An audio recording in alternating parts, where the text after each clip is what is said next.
حلال جانوروں کی اوجڑی کھانا بالکل جائز ہے۔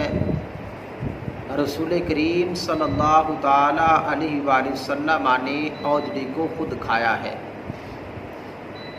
صحابہ کرام رضوان اللہ تعالی علیہم اجمعین نے بھی اوجڑی کو کھایا اور بزرگان دین نے بھی اوجڑی کو کھایا ہے اور کھاتے ہیں۔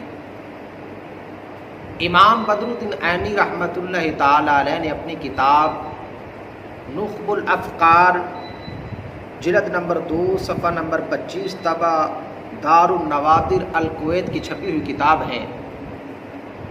حضرت امام محمد بن منقدر رحمۃ اللہ تعالی علیہ فرماتے ہیں کہ میں ام المومنین حضرت اماں سلمہ رضی اللہ تعالی عنہا کے پاس گیا تو حضرت ام المومنین ام سلمہ رضی اللہ تعالی عنہا نے مجھ سے بیان فرمایا کہ ایک مرتبہ رسول کائنات امام الانبیاء علیہ الصلوۃ والسلام میرے پاس تشریف لائے اور میرے گھر میں اوجڑی لٹک رہی تھی۔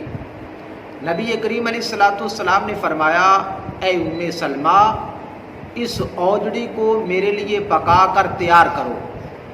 حضرت ام سلمہ رضی اللہ تعالیٰ عنہا فرماتی ہیں، میں نے اوجڑی کو پکایا اور نبی پاک علیہ الصلوۃ والسلام کے سامنے پیش کیا تو نبی پاک علیہ الصلوۃ والسلام نے اوجڑی کو خود کھایا ہے۔ اسی طرح حضرت امام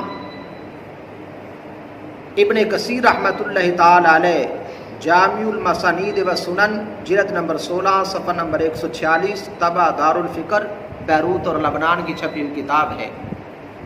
حضرت نسیکہ ام عمر بن جلاس رضی اللہ تعالیٰ عنہا آپ فرماتی ہیں کہ میں ام المومنین حضرت عائشہ صدیقہ رضی اللہ تعالیٰ عنہا کے پاس گئی تو حضرت اما عائشہ صدیقہ رضی اللہ تعالیٰ عنہا نے نبی پاک علیہ الصلوۃ والسلام کے لیے ایک بکرے کو پکایا اور اس میں اوجڑی بھی تھی۔